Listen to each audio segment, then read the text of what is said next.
Good morning. I'm Gary Hall, the Dean of the Cathedral, and it is my great pleasure to welcome you here this morning for this special program with His Holiness the Dalai Lama. Thank you all for joining us today. This program is part of Washington National Cathedral's mission to promote interfaith dialogue and to convene conversations that address the great questions and issues before us. And there is no better person to help us think through those great questions than the Dalai Lama. This program is offered in partnership with the Office of Tibet, and I'd like to take this opportunity to thank them for all of their help and their support. And now it's my pleasure to introduce the Right Reverend Marianne Edgar Buddy, who is the Episcopal Bishop of Washington, who will introduce His Holiness.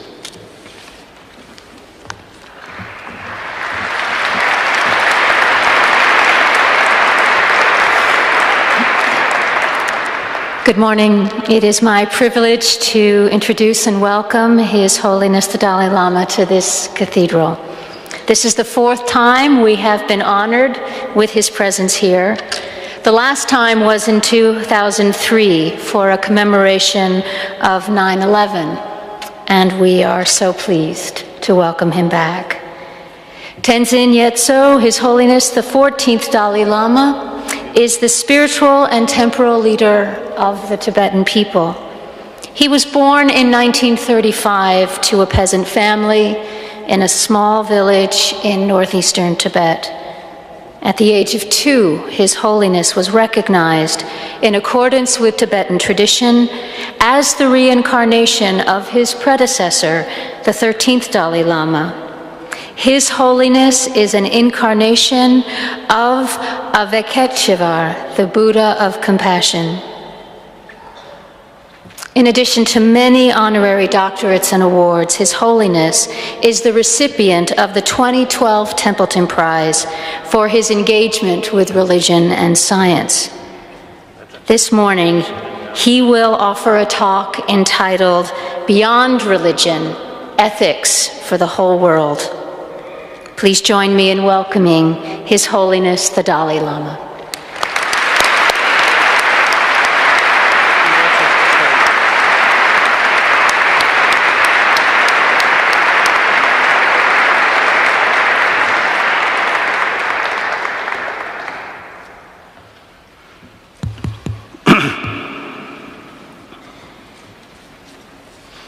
Perhaps, I think I got one. Okay.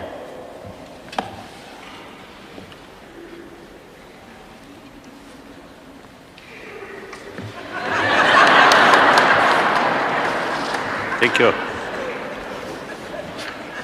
Then I can see your face more clearly. Too much light, difficult.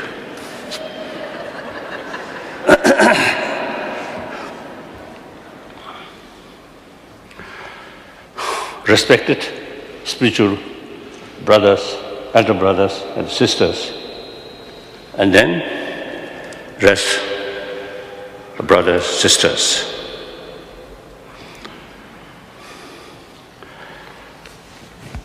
I feel great honor on my talk arranged in the famous cathedral of the capital of the United States. Great honor.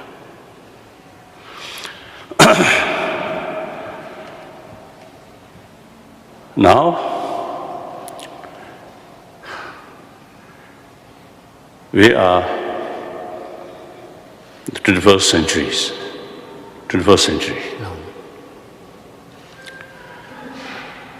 In spite of many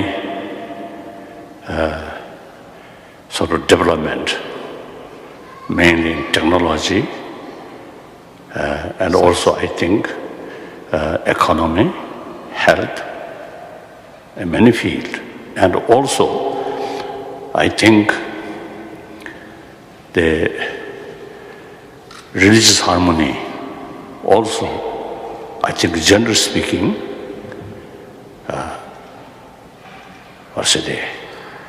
really, I think, progress.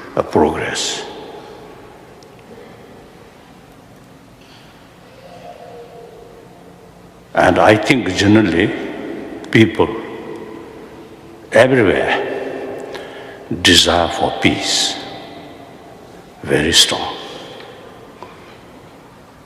And people, I think now everywhere, really feel violence is not the right method. So people really get stronger feeling of fed up about violence. So these are positive trend.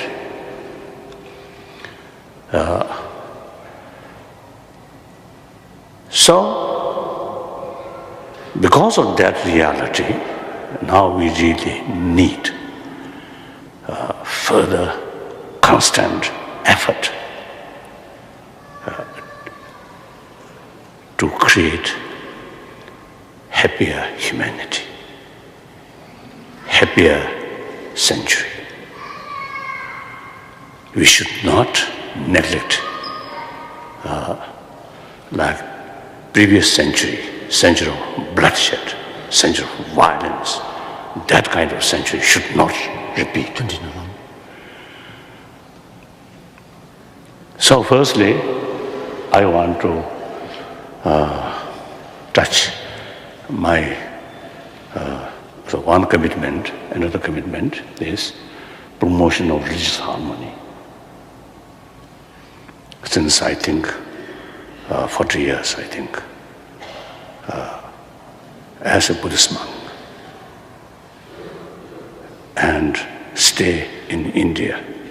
So in India,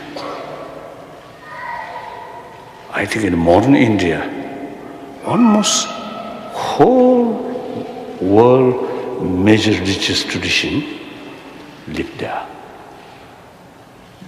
Generally, very harmonious.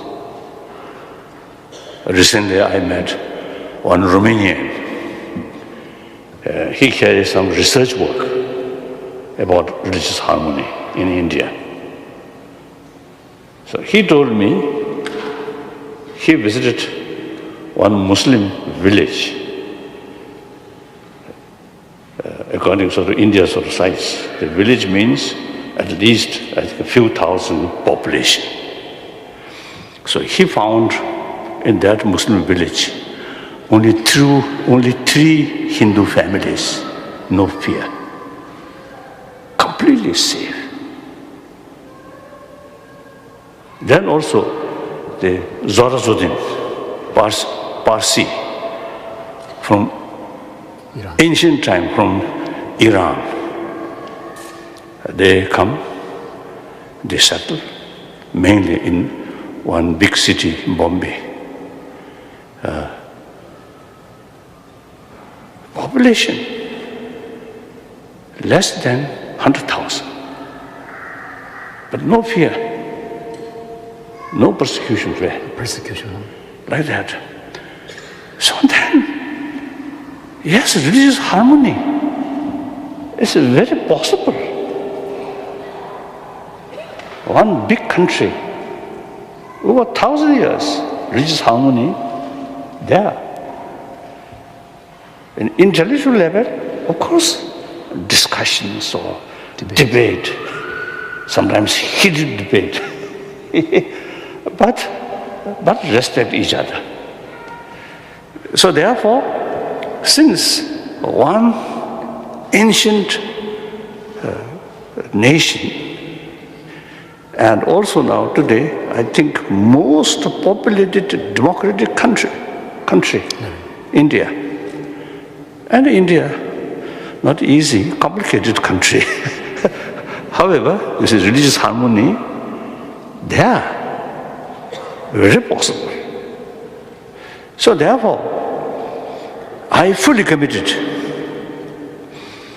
to promote religious harmony.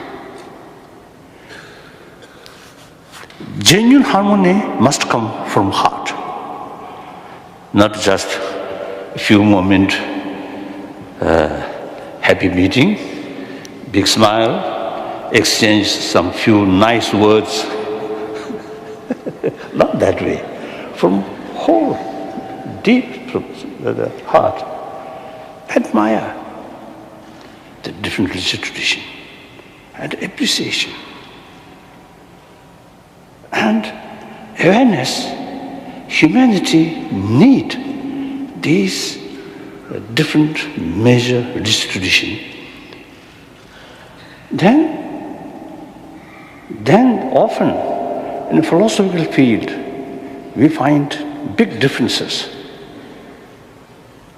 Even within India's own traditions, Jainism, Buddhism, different Hinduism, big differences. But all should carry message, practice of non-violence, practice of love, compassion. So now, all religions, major religions, major religion means religions with certain concept or philosophical sort of background. You see, those all religions carry same message, same practice of love, sense of care of other, and serving other, helping other. So, and also, you see, practice of compassion, not easy in our emotion, anger, hatred, fear. These are also the counterforce for love or compassion. So therefore, all major religious tradition also, you see, carry same message or same practice of forgiveness, practice of tolerance. And also these,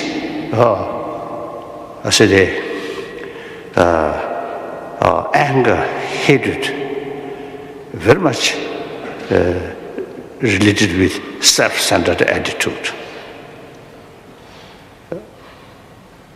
And that also related with greed. So too much greed. Then sometimes you see jealousy, distrust, all these also come. Therefore, all major religious tradition teach us contentment or simplicity. Then, of course, the Christian brothers and sisters, I think, really made greatest contribution for education and health in all over the world. All over the world. Some area in India, quite remote, so modern facility not there, so difficult. But we can see some sisters, mainly sisters, and also brothers, they totally dedicate serving others. All these sort of enthusiasm or willpower come from not money or name, simply their faith. Serving poor people is the best way serving God. So your faith really works. And one my Muslim friend said, genuine practitioner of Islam must extend love towards entire creature of Allah. And serious practitioner of Islam create bloodshed, then no longer genuine practitioner of Islam. So all religion is the same message. Then, yes, there are big differences in the philosophical field. I think one sort of the most sort of the contradictions. The most of religions believe creator. I am Buddhist, no concept of creator. So according to your sort of belief, I am non-believer. So, but you see, same practice. So different sort of philosophical views is simply a different method, different way of approach. It is necessary. I always telling people, within Buddhist, follow our same teacher, Buddha Shakyamuni. He taught different philosophical views. These different philosophy actually contradiction each other. So I sometimes, with respect to Buddha, I sometimes make a little joke. Contradictory philosophy or teaching taught by same teacher, Buddha Shakyamuni, not due to his own confusion. One day, one place, he taught something. Another place, another occasion, another group of people, he taught something different. So Buddha's own mind, not very certain. No, certainly not. Nor he deliberately tried to create more confusion among his disciples. No, Buddha, compassionate person. So then answer is, different people, different individual, different mental disposition. Therefore, it is necessary to different way of approach, different philosophical views. Same aim to bring inner peace, inner strength, and rigorously practice love, compassion, forgiveness, these things. So to some people, the concept of creator is very, very powerful. One, my Christian friend, I asked, according Christianity, if you accept previous life, then he said, no. What is the problem now? What is the problem? What is the problem? Then he said, this very life created by God. So that very, very powerful sort of the concept. This very life given by God. So you naturally develop very sort of close intimacy feeling with God as a father. So more that feeling, more willingness to follow our Father's guidance. The Father itself, the God itself, they like infinite love. So we, created by that kind of infinite love. And then, since we created by God, so I think the children carry some kind of genes from father. So similarly, each creature has some kind of sparks of God. So that very, very powerful sort of concept. Self-confidence and willingness to follow the God's path. So wonderful. Now I'm Buddhist. I also have to say something about Buddhist way of approach. No creator, but law of causality. Not only Buddhism, but Jainism, and also one part of Sankhyaism. Very, very ancient Indian tradition. No creator, but actually oneself as a creator. Because our experiences is a result of our action that we call karma, action. So action of individual. So therefore, judging sort of that view, we believe self-creation. So that also is a very sort of helpful individual. If you do good thing, good action to others, you get benefit. If you do harm others, you get negative consequences. So you can't blame anyone. Just hold responsibility, relying on your own shoulder. So that way of approach, also you see to some people, I think including myself, quite sort of quite powerful. If you do not behave well, and nobody can save you, can protect you. So more sort of the heavier sort of responsibility. So if possible, serve others, help others. If not, restrain harming others.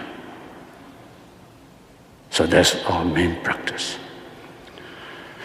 So religious harmony, very, very possible and very necessary.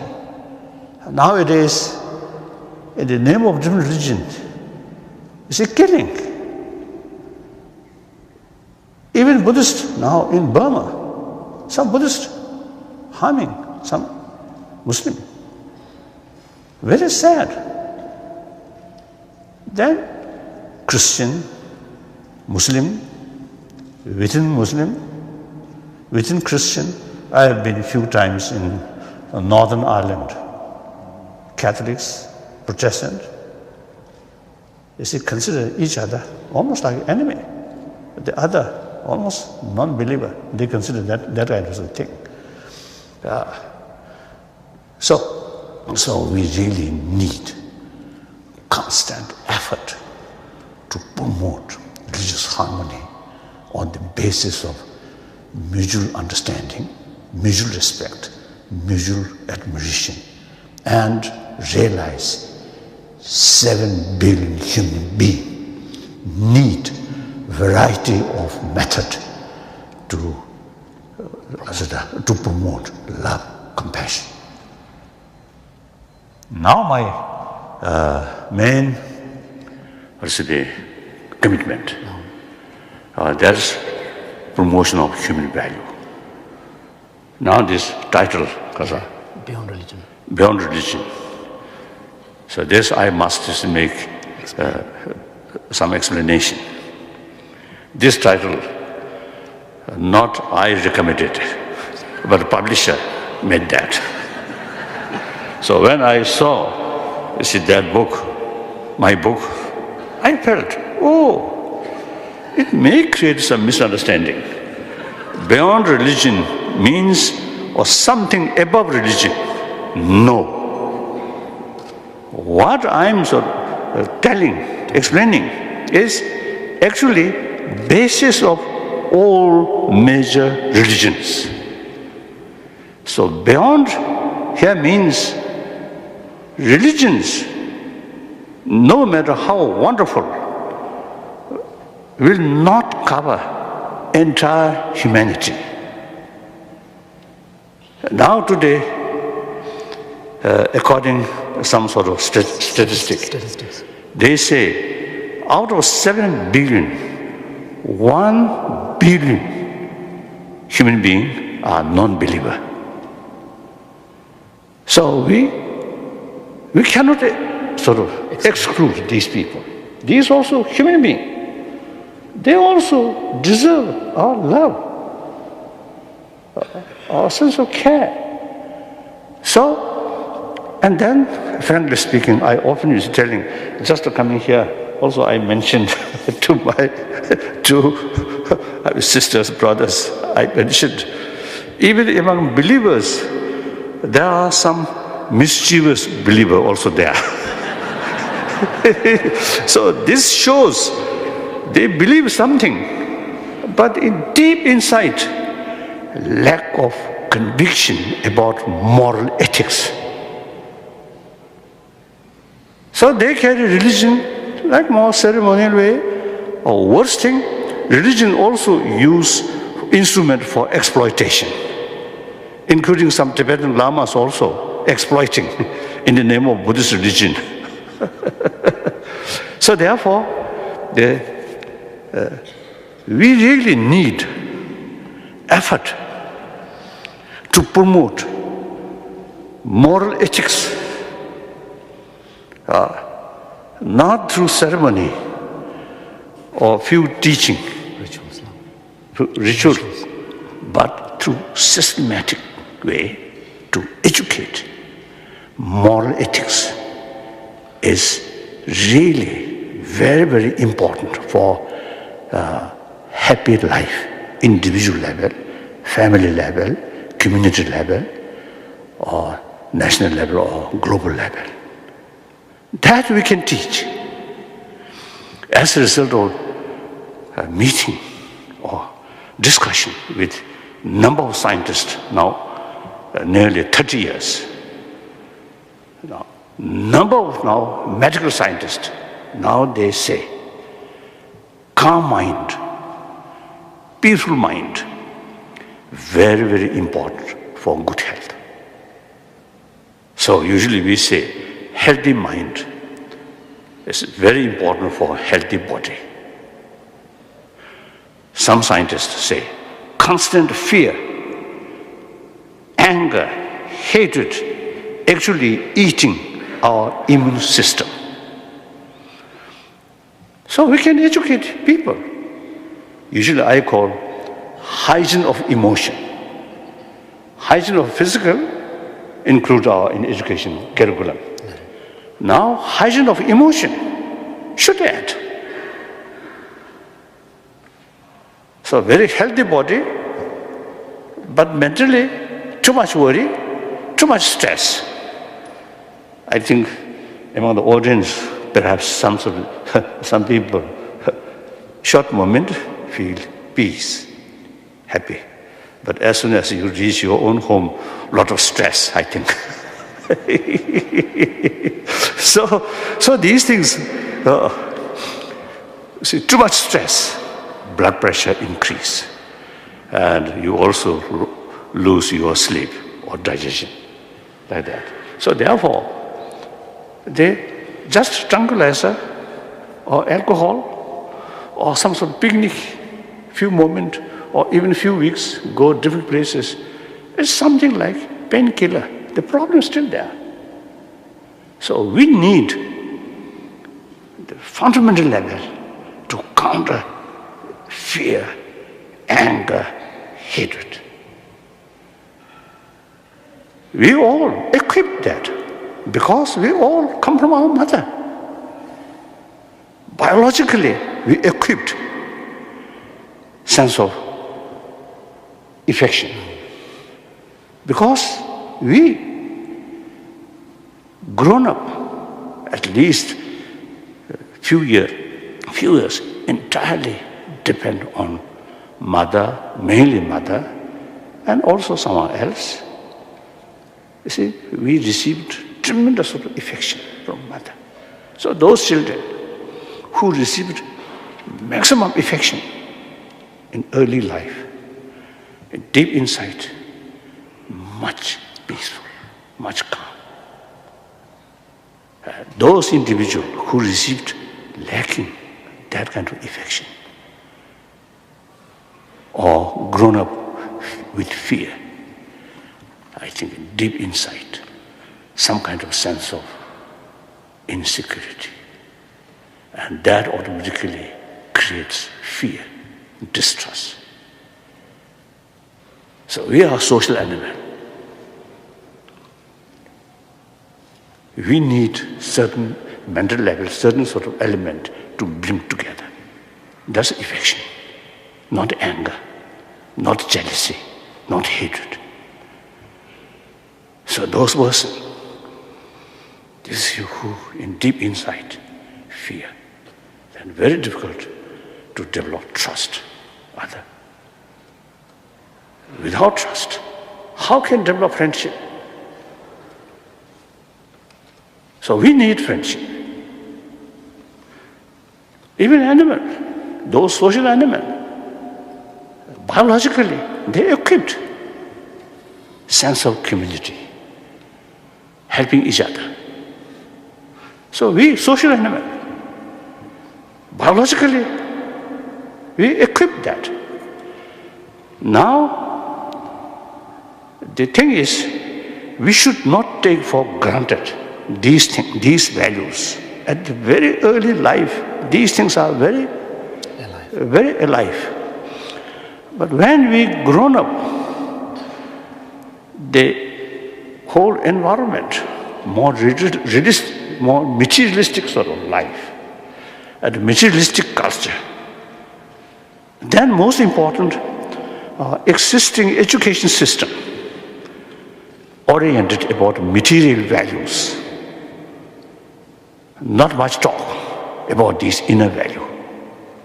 So that I feel, and also my friend, some educationists, some scientists, we agree. We are lacking the systematic sort of education to bring awareness in the minds of students, the inner value, these things. So now here, this is not among believers, but entire 7 billion human beings. So we need different way of approach about promotion of the moral ethics, which acceptable to everybody and also non-believer. So then again in India, the secular concept of secular.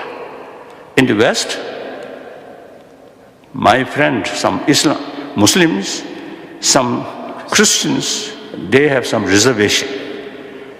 According to the Western sort of the understanding, then secular is a little bit sort of disrespect to religion or distance from religion. But according to Indian understanding, not like that. Modern India's constitution based on secularism. So according to Indian understanding, secular means respect all religions and also non-believers.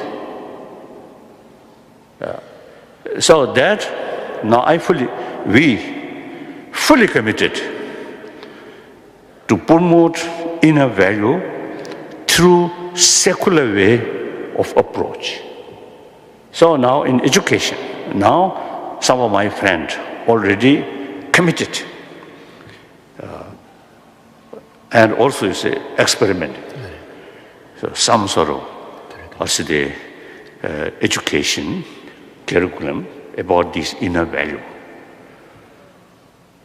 So I think next few years, I think some sort of some program I think will be available. Then I think, of course, I think worthwhile. Some school, as an experiment, teach such things, then see few years what result. If good result, if convinced, then can expand 10 schools or 100 schools, 1,000 schools like that. So that's the real meaning of beyond religions. So now here, my friends, brothers and sisters, please think more seriously. If you have some serious interest, then further discuss with your friends and physicians or as a scientist or educationist. This is concern for humanity. So we have to take seriously about concern of humanity, because we are social animals. Then the modern reality, the global warmings, that's the problem of humanity, not one nation, two nations, but whole world. Because of global warming, nature disaster will increase. And then global economy related with whole humanity. So, according to that reality, not only morally speaking, but practically, we need sense of oneness of 7 billion human beings. Too much self-centered attitude is the ultimately troublemaker. Take care more others' well-being, family level, community level, gradually global level, then no basis of violence. How can, if you take seriously, sincerely about others' well-being, how can bully them? How can cheating them? So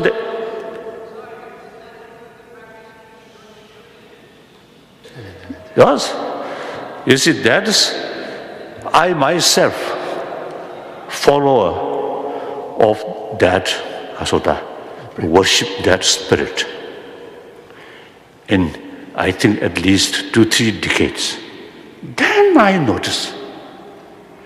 So we carry thorough research since 5th Dalai Lama and till 13th Dalai Lama. And most of the well-known Gelug masters, as well as Sakya masters, except a few, but 400 years, all consider this is evil spirit. So then I realized my own mistake out of ignorance. So that's the problem. So you have to study whole sort of stories, history. Then you know, the 5th Dalai Lama consider this spirit, Shugden, is Nanam. The 5th Dalai Lama recognized this Shugden spirit as a force that has arisen out of a distorted aspiration and also a source of harm. Then 13th Dalai Lama also put a lot of restriction. So I have to follow. So then right from the beginning, I made clear, it is my duty, explain what is the reality, whether listen or not, up to individual. Like that. So some demonstrations, you see, welcome. You express your own sort of feeling, then that make known more people. So once people knows the reality, then they will follow. Otherwise, you see, a lot of ignorance. Myself, 14th Dalai Lama, as you mentioned, reincarnation of jealousy, also follow out of ignorance. Like that. So that's about my talk, Kasachoti. Beyond religion. Beyond religion. That's my main sort of talk. So I have 3 commitments. Number 1 commitment, as a human being, I promoting human value, concern about 7 billion humanity. Then, as a Buddhist, promoting religious harmony. Then third, as a Tibetan, now political responsibility, I completely retired now. Since 2011, now I completely retired. Not only myself retired, but also almost 4-century-old tradition. Since 5th Dalai Lama, the Dalai Lama institution automatically become head of both temple and spirituality. Now that ended. Voluntarily, happily, proudly ended. So I have no political responsibility. Now my main concern is preservation of Tibetan Buddhist culture and very rich Nalanda tradition of Tibetan Buddhist culture, Tibetan Buddhist knowledge. Is something really worthwhile to preserve. And particularly now in China, over 400 million Buddhists. So therefore, preservation of Tibetan Buddhist tradition is really worthwhile. Not only concern for Tibetan, 6 million Tibetan, but also several millions in that part of the world. And then one aspect of Tibet problem is ecology. That also related with over 1 billion human beings' life depend on those rivers which come from Tibet. And then Tibetan culture. I usually make a distinction. Buddhism with the Buddhist culture. Buddhist culture, usually I describe culture of non-violence, culture of compassion. So that kind of culture is really worthwhile to preserve. Thank you.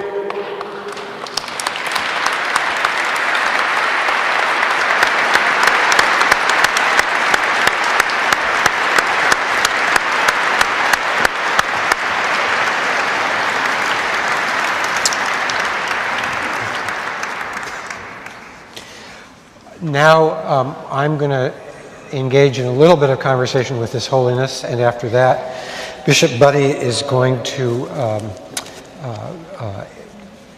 share some questions that have come in both from students and from people on the web that they would like to ask His Holiness. First of all, you've been at this a long time. I mean, you have been in this struggle for several years, and I'm thinking about all the great struggles for justice have been long struggles. Nelson Mandela, Martin Luther King Jr., the list goes, Gandhi, the list goes on and on. How do you sustain yourself in this long struggle? How do you persist? How do you keep going? Firstly, our problem, the solution which we approach is not one-side victory, one-side defeat. No. Mutual benefit. So it is truthful. No matter what past history, today's reality. I always admire the spirit of European Union and also India. East India, West India, South India, North India, different language, different script. But no reason separate. Common interest, live together.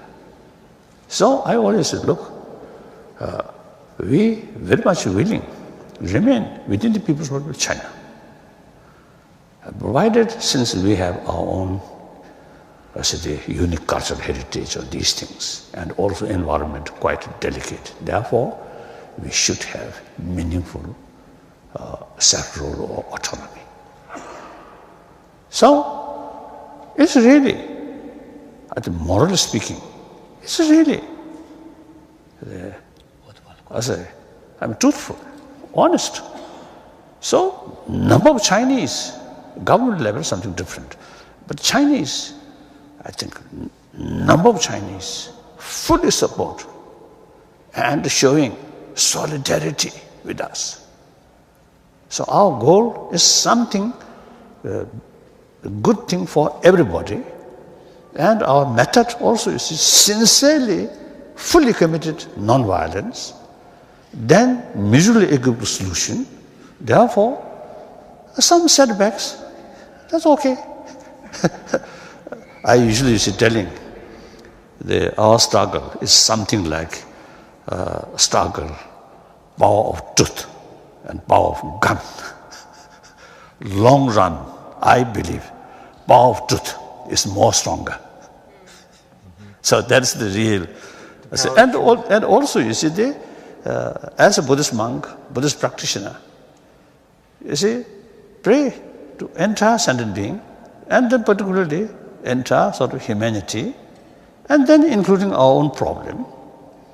I really concern people from China, most populated nation, great nation. So, build compassionate society in China, I think is really very, very important in that part of the world.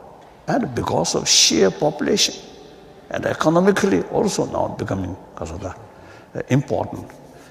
So that, and number of Chinese also is want more change, want more freedom, like that. And transparent, that's very, very important. For the government own interest, the transparency brings trust, respect from others. So secrecy, these things are very harmful. So we are, you see, doing something meaningful. So no reason to demoralize. And also, you see, I often telling people, the aim is if you just sort of carry some work for your own lifetime, well, I mean, expecting some positive result within your own lifetime, then that is self-centered attitude. Not thinking, don't bother whether you see result, whether materialize within my lifetime or not, that doesn't matter. It's worthwhile. It's a carry these sorosity struggle. You talk about compassion, and you say, I mean, then I think a simple thing is, remain pessimistic or optimistic, much better optimistic. That's true. I think health viewpoint also, that's much better. Yeah. So there's not much choice. That's right. Except, you see, keep your enthusiasm, your hope, and then also, right from the beginning, we always say, emphasis, hope for the best, prepare for the worst. So last now, over 60 years, and since we become refugee, now 55 years, you see, we carry that sort of belief. Oh, prepare worst. Compassion and justice. You talk about compassion, and you also seek justice, correct? That's right. So, so you're essentially trying to honor both at the same time. You don't see compassion and justice as right. I think compassion there. I think justice automatically come. That's great. Injustice, exploitation, or bully other. You see, self-centered attitude. I was struck reading your book with how much you and Pope Francis share a concern for exploitation and the poor.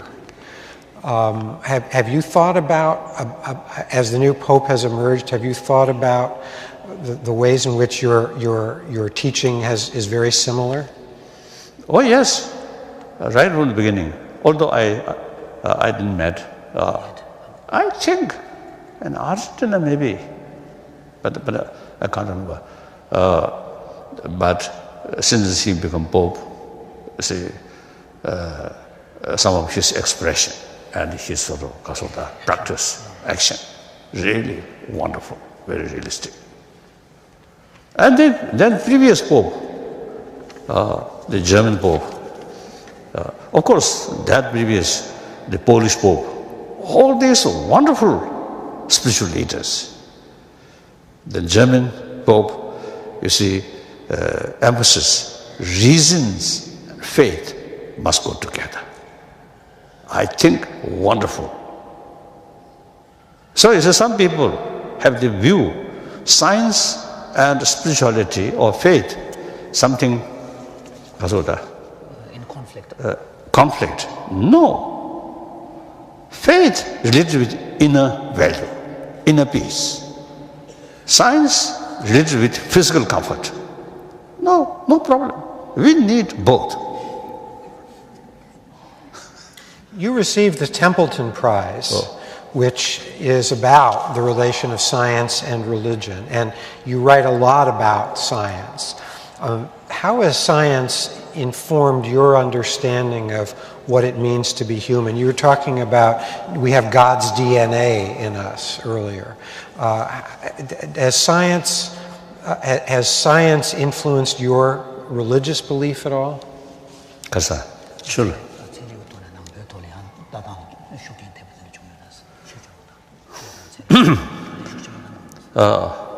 Of course, my interest about science from childhood, some interest there. Telescope. Right? Oh yes. Telescope, right? And then I think some may know, or most of you may not know. About 40 years ago, I developed genuine desire, discussion with scientists. So one my friend, one American who follow Tibetan Buddhism, I expressed my desire, that thing. Then that person, you see, told me or warned me, science is killer of religious faith. Then I thought, no. As far as Buddhism is concerned, particularly Nalanda tradition, one famous quotation of Buddha's was a teaching. Buddha says, "O my follower, should not accept my teaching out of faith, out of devotion, but rather thorough investigation and experiment." So sometimes I describe Buddha could be ancient times one scientist. He emphasizes investigation and experiment. So that the scientific way is that way. So because of that, some of his followers, like Nagarjuna, famous Nalanda scholar, you see, they raise questions, some of Buddha's own teaching, whether we should accept this teaching or not. If certain teaching goes against reasons, then we have the right to reject that. So therefore, I felt no problem to engage in dialogue with scientists. Then one casualty, what happened is now I have no longer acceptance about Mount Meru in the center of the world. Some traditional Buddhist cosmology, some text you see mentioned world flat in the center, Mount Meru, sun, moon, almost same size, and then go like that. That no longer believe that. So publicly, I tell him. So some Tibetan old monk, a little bit uneasy.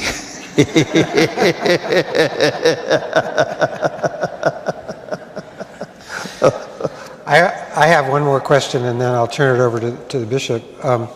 Then on the other hand, you see, of course, we learned a lot of useful sort of knowledge about matters. And like quantum physics, really wonderful. That's actually 2,600 years ago, Buddha already mentioned the essence of the kasota, absence of independent existence. That means absence of existence from objectively. So as far as matter is concerned, quantum physics very same. Then psychology. My sound may be a little bit presumptuous.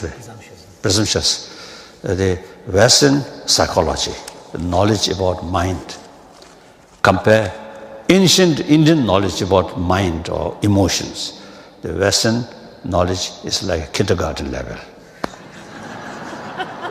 So as a result of the discussion with scientists, now many scientists really appreciate to get more information from ancient Indian psychology, including Buddhist psychology.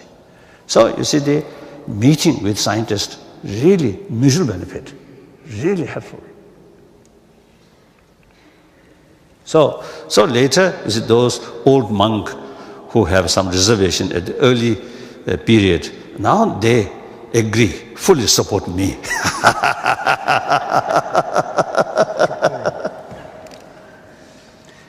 Only casualty is Mount Meru. That doesn't matter. Your Holiness, we have 3 students who would like to address you and to ask you a question, and I'd like to invite them to come to the microphone now. And before you ask your question, if you could introduce yourself as well. Good morning, Your Holiness. My name is Andrew Teplitz. I'm a senior at St. Albans. You have described yourself as a simple monk, and yet you are the spiritual leader of Tibet. How do you stay humble and true to yourself in the face of such pressure? How do you stay humble?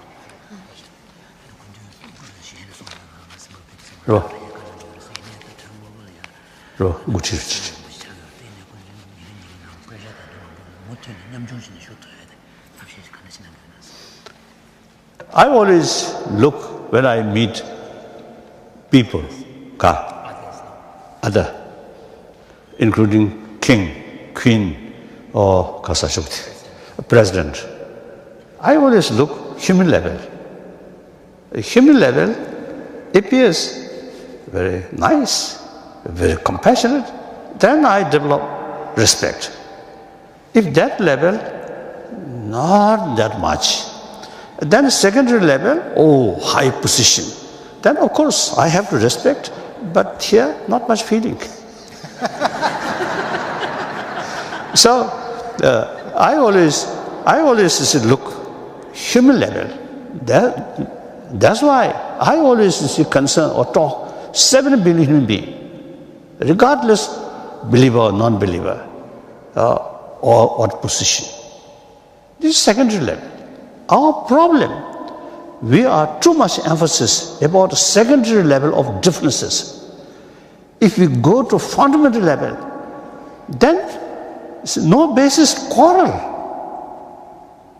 7 billion human beings, others want happy life, do not want suffering, do not want problem. Me too.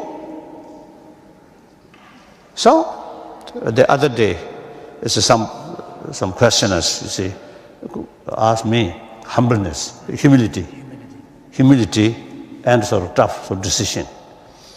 I told, fundamental human level, humility automatically. Now, for example, here I'm talking. If I emphasize, I'm Buddhist, I'm Tibetan, I'm Buddhist. And furthermore, I'm His Holiness 14th Dalai Lama. Then, actually, it makes distance from you. Unless another Dalai Lama, then equally talk. So you see that actually, you see, creates myself like a prisoner. Too much emphasis. I'm something special. Then distance from other. you consider you yourself something important, something special. Then that brings uneasiness. That brings little inner tension. That also sometimes bring hypocrisy, saying nice thing without much feeling here. Isn't it? So much better. So usually I meet people. I always look human level. We are same. They have problem in emotion. I also have the problem. Occasionally I also, you see, disturbed by my anger. So we all have the same sort of experience. Emotionally, mentally, physically, we are same. So on that level, we can easily sort of share each other's experiences. The secondary level, then different faith, different races, different nationality, like that. A different position. Sometimes the people, my own staff member, they're too much concerned about the position. I don't care. It's silly. So long we are same human being and talk human level, much easier. So I responded the other day, humility, humbleness, if we think human level, then automatically come. Now sometimes you need tough decision. Then second level is your own sort of special responsibility, like that. Then sometimes you need some sort of firm toughness.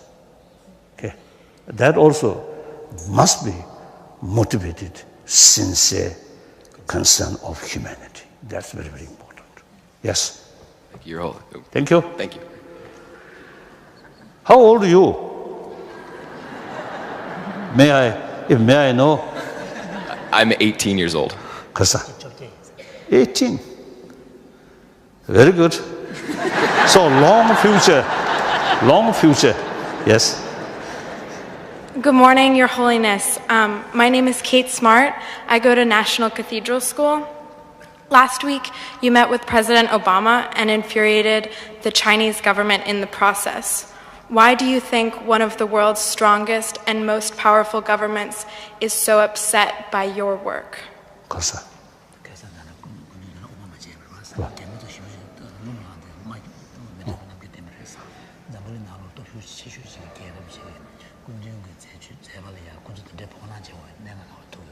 Ask them.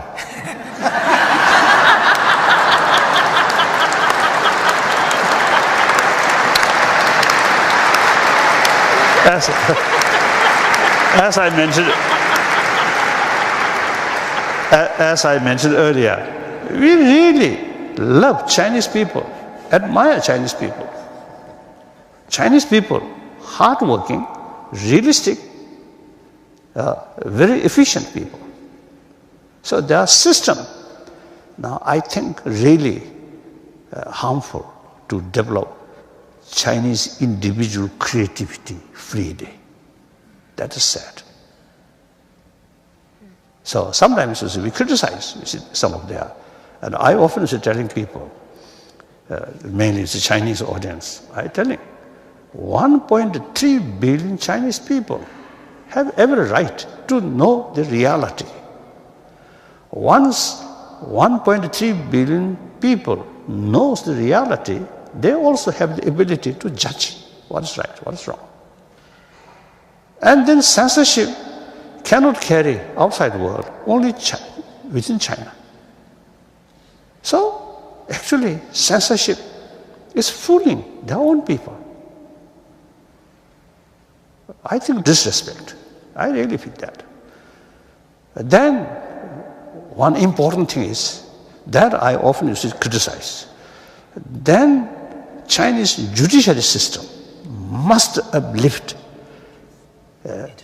international standard. Then millions of Chinese poor people, particularly Chinese farmers, then get real protection. I met a number of Chinese number of Chinese. One occasion, one farmer, his physical, very weak. His dress, very poor. Then now here I may tell the whole story. So one group of Chinese from mainland China, some, I think the teachers, some kind of professions.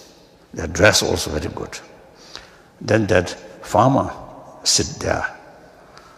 I usually believe socialism pay more attention about poorer section of people. Therefore, even if those well-being, the Chinese, these professionals, they look down that person. So then I pay special attention about that poor person. Then I inquire their sort of situation in their village. Terrible. Poor people. No protection. No one take care. The local officials, their only interest or only care is money and use power. Really. So judicial system must uplift.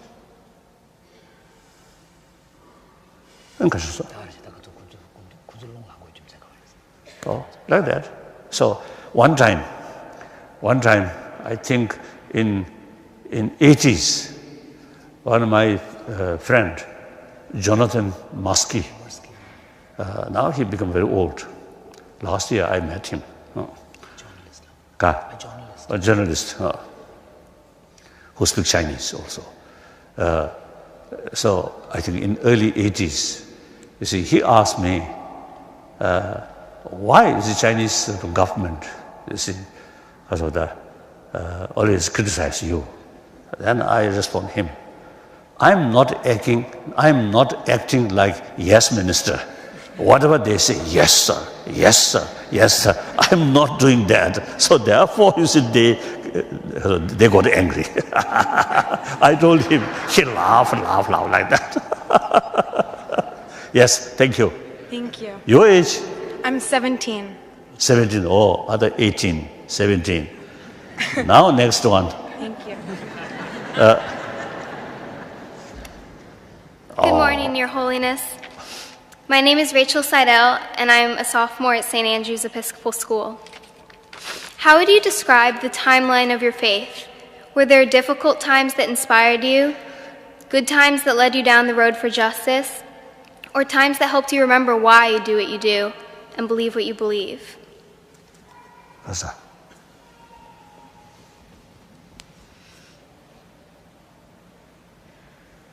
Sorry.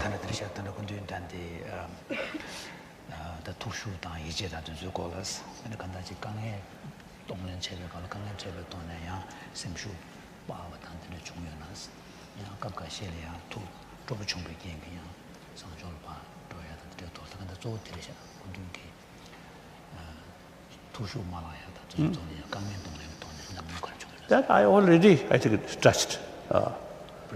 So basically, your own motivation must be very sincere. And then object of your doing also must be realistic, noble, realistic. That's very, very important.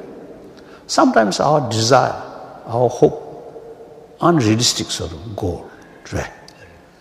So without knowing the reality, then our whole approach becomes unrealistic approach.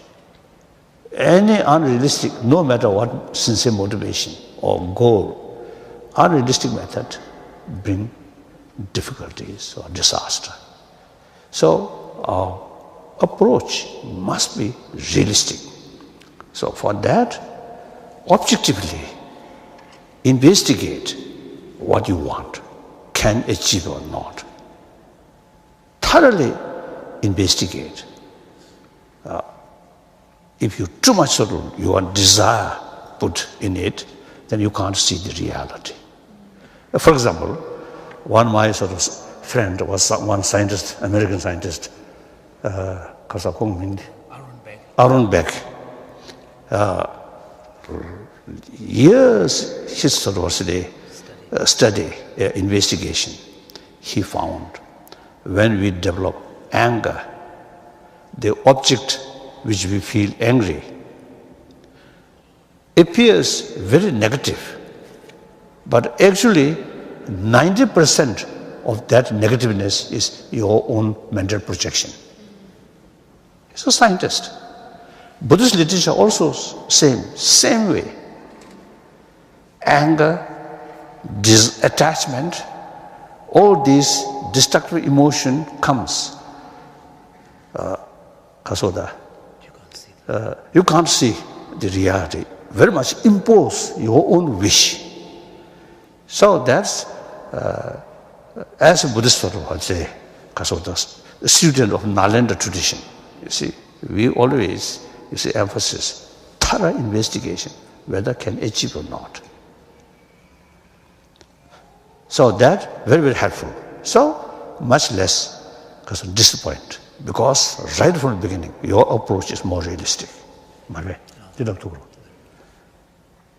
So you also, I think young, what was your age now? I'm 16.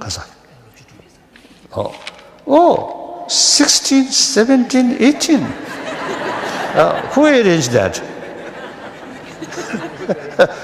So in any way, I usually telling people,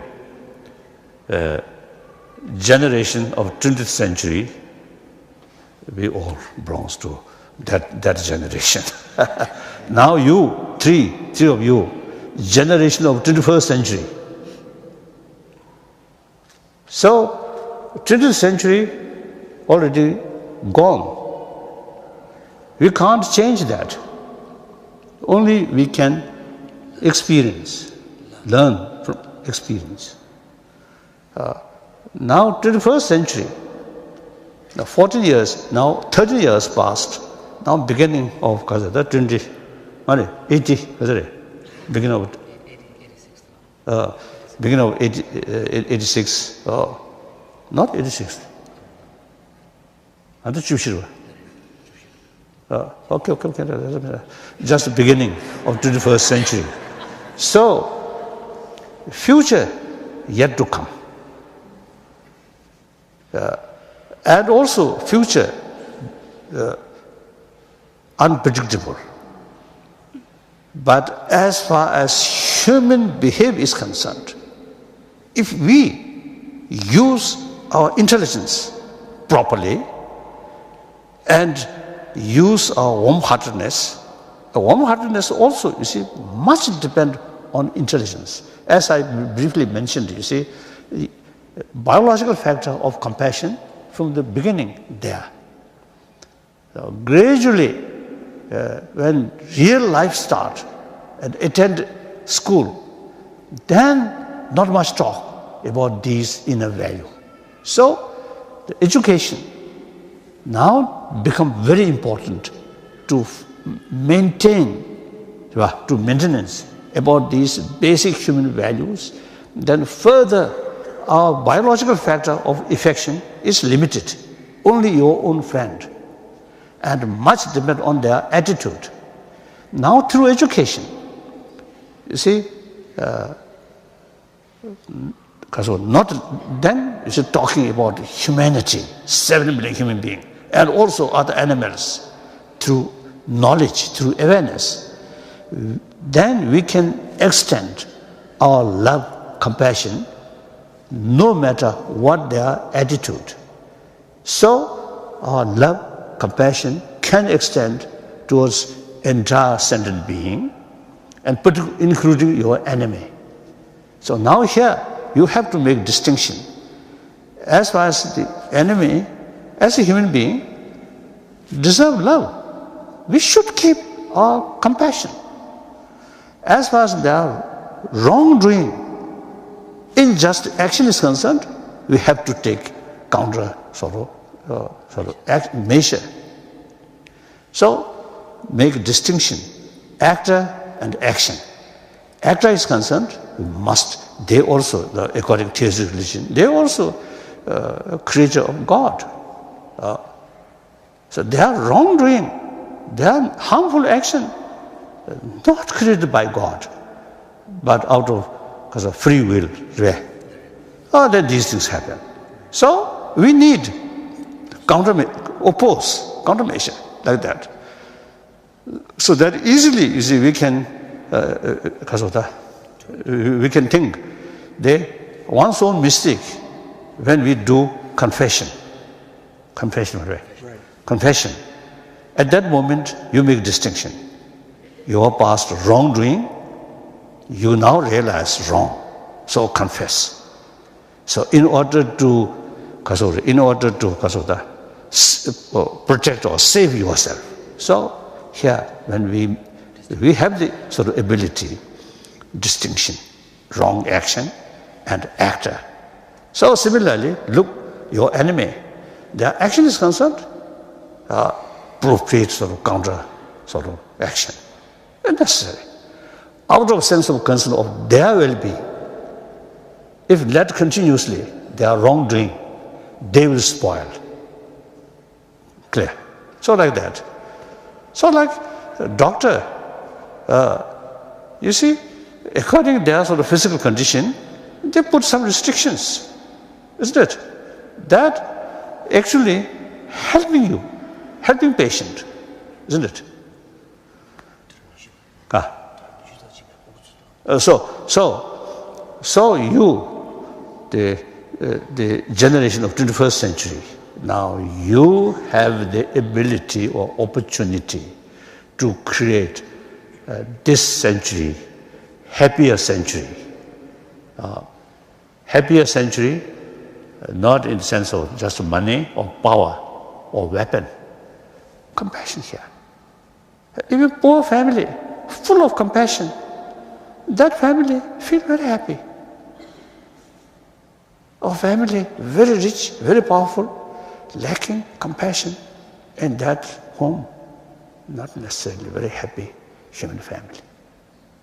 So that's very, very important. So therefore, you have the one way, you have opportunity. Now we begin to say bye-bye. So you just beginning your life. So please keep your enthusiasm and wider perspective. Whenever you face some problem, look from wider perspective.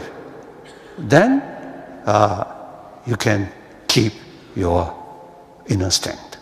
If you look only negative side, then sometimes demoralize. If you look from wider perspective, there's a lot of reasons feel optimism. One particular case, something very bad, very painful. If you look only that, then much disturbed, demoralized, discouraged. So we, as I mentioned earlier, basic human nature is gentleness, compassionate. That's the basis of hope. And through education, humanity become more mature. I think early part of 20th century, in later part of 20th century, I think humanity's thinking, much changed. Because of maturity, this I feel. Through difficult sort of experiences, then very helpful to become more experienced, mature. I think humanity in 20th century, a lot of difficulties, problems. So eventually, I think we become, generally speaking, more wiser. Some individual exception is always there. So, thank you. And particularly, I want to share America, the real leading nation of free world. So you, the younger generation of this country, you see, you should think humanity level, global level, not just, you see, United States alone. Very important. And for that, if you have sort of sufficient money, then go different part of the world and look, see the situation. And then also, you see, you can understand the different races, different color, same emotion, same desire, want peace, want happy life. So if you just remain your own sort of country and your own area and complain, if you see wider, then I think complaint may become less. A lot of problems there. And also, you see, build more enthusiasm. I must do something. And the United States must do something, isn't it? Mm-hmm. Right. So, thank you. Thank you again, Your Holiness. Thank you. So here, I want to add.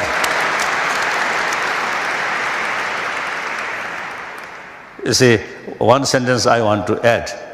When I meet, you see, young people, as I mentioned, the 21st century generation, so I usually telling them, we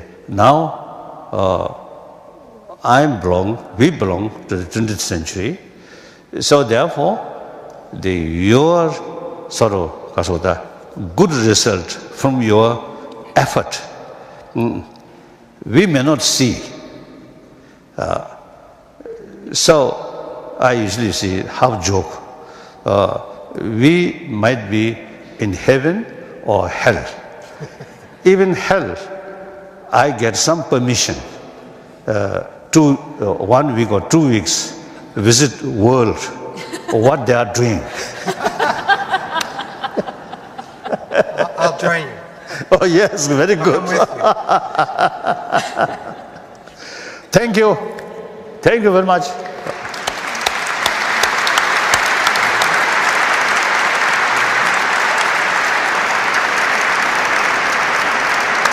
Would you give a blessing to people? Would you give a blessing to people? Okay. And I think, short prayer.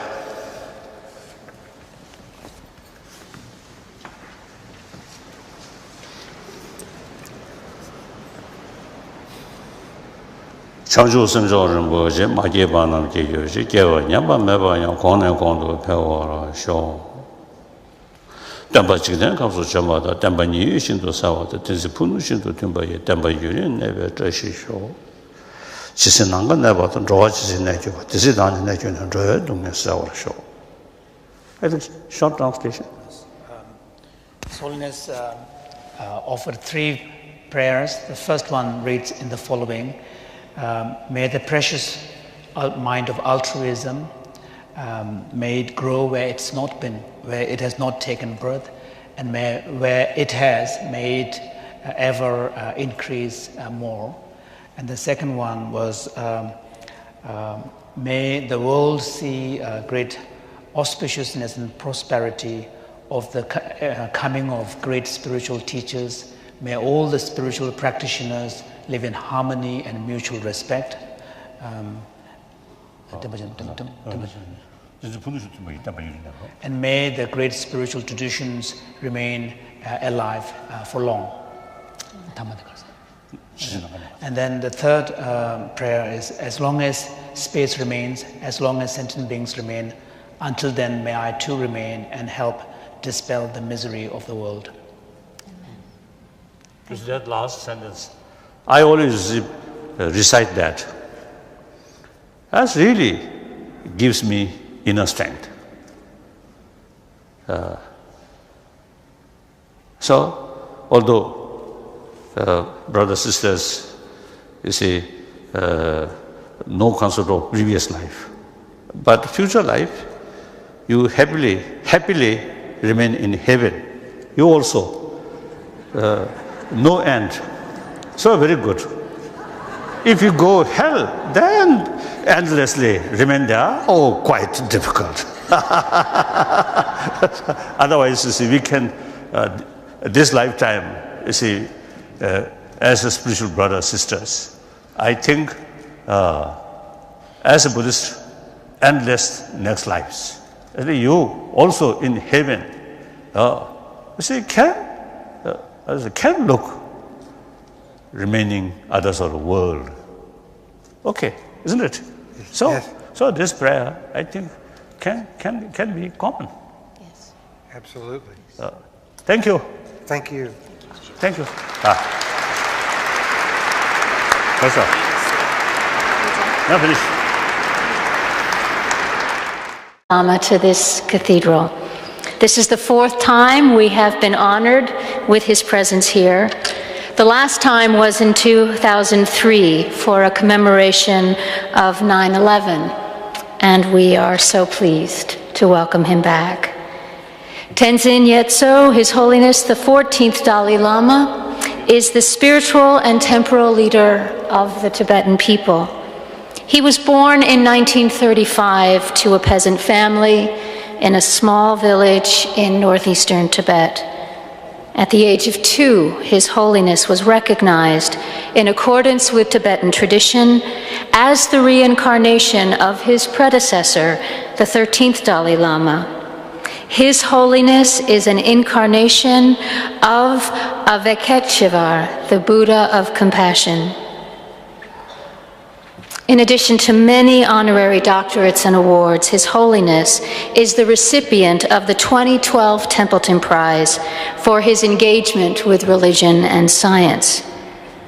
This morning, he will offer a talk entitled Beyond Religion, Ethics for the Whole World. Please join me in welcoming His Holiness the Dalai Lama.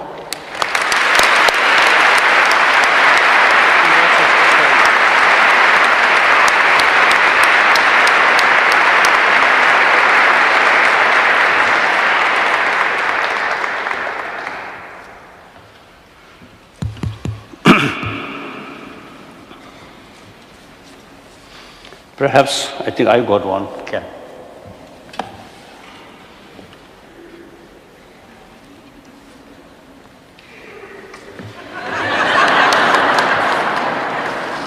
Thank you. Then I can see your face more clearly. Too much light, difficult.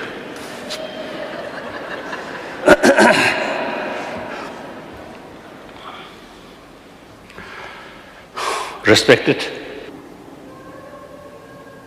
Then also the Zoroastrian, Parsi, from ancient time, from Iran. They come, they settle, mainly in one big city, Bombay. Population less than 100,000. But no fear, no persecution there. Persecution. Like that. So then, yes, religious harmony is very possible. One big country, over 1,000 years, religious harmony there. In intellectual level, of course, discussions or debate. Sometimes heated debate, but respect each other.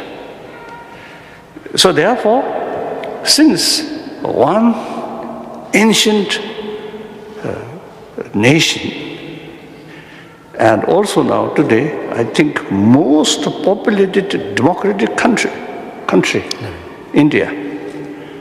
And India, not easy, complicated country. However, this is religious harmony, they are very possible. So therefore, I fully committed to promote religious harmony. Genuine harmony must come from heart, not just a few moments, happy meeting, big smile, exchange some few nice words. Not that way. From whole, deep from the heart, admire the different religious tradition. spiritual brothers, elder brothers and sisters, and then rest brothers, sisters.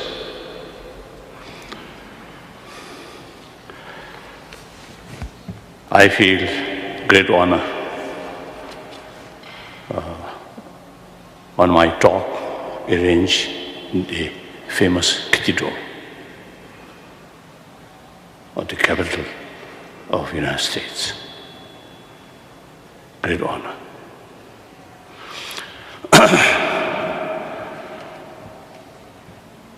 Now,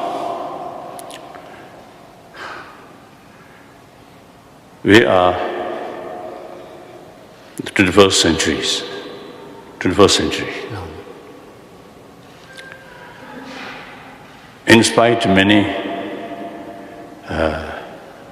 sort of development, mainly in technology, and also I think economy, health, in many fields, and also I think the religious harmony also, I think generally speaking,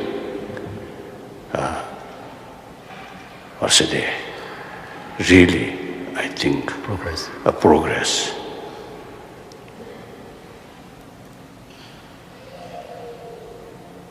And I think generally people everywhere desire for peace, very strong. And people, I think now everywhere, really feel violence is not the right method. So people really get stronger feeling of fed up about violence. So these are positive trends.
Good morning. I'm Gary Hall, the Dean of the Cathedral, and it is my great pleasure to welcome you here this morning for this special program with His Holiness the Dalai Lama. Thank you all for joining us today. This program is part of Washington National Cathedral's mission to promote interfaith dialogue and to convene conversations that address the great questions and issues before us. And there is no better person to help us think through those great questions than the Dalai Lama. This program is offered in partnership with the Office of Tibet, and I'd like to take this opportunity to thank them for all of their help and their support. And now it's my pleasure to introduce the Right Reverend Marianne Edgar Buddy, who is the Episcopal Bishop of Washington, who will introduce His Holiness.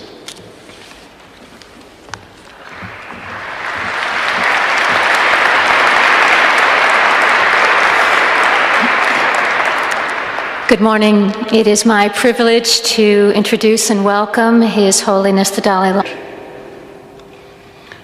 Lama. So, because of that reality, now we really need further constant effort to create happier humanity, happier century. we should not neglect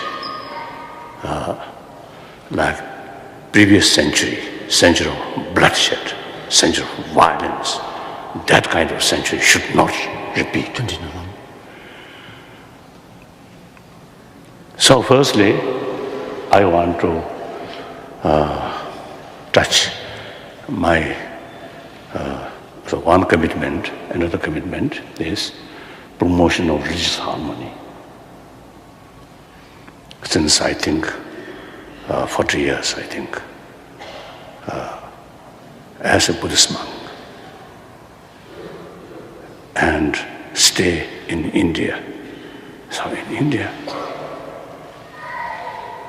I think in modern India, almost whole world major religious tradition live there. Generally, very harmonious. Recently I met one Romanian. He carries some research work about religious harmony in India. So he told me he visited one Muslim village, according to India's sort of size. The village means at least I think a few thousand population. So he found in that Muslim village only 3 Hindu families, no fear, completely safe.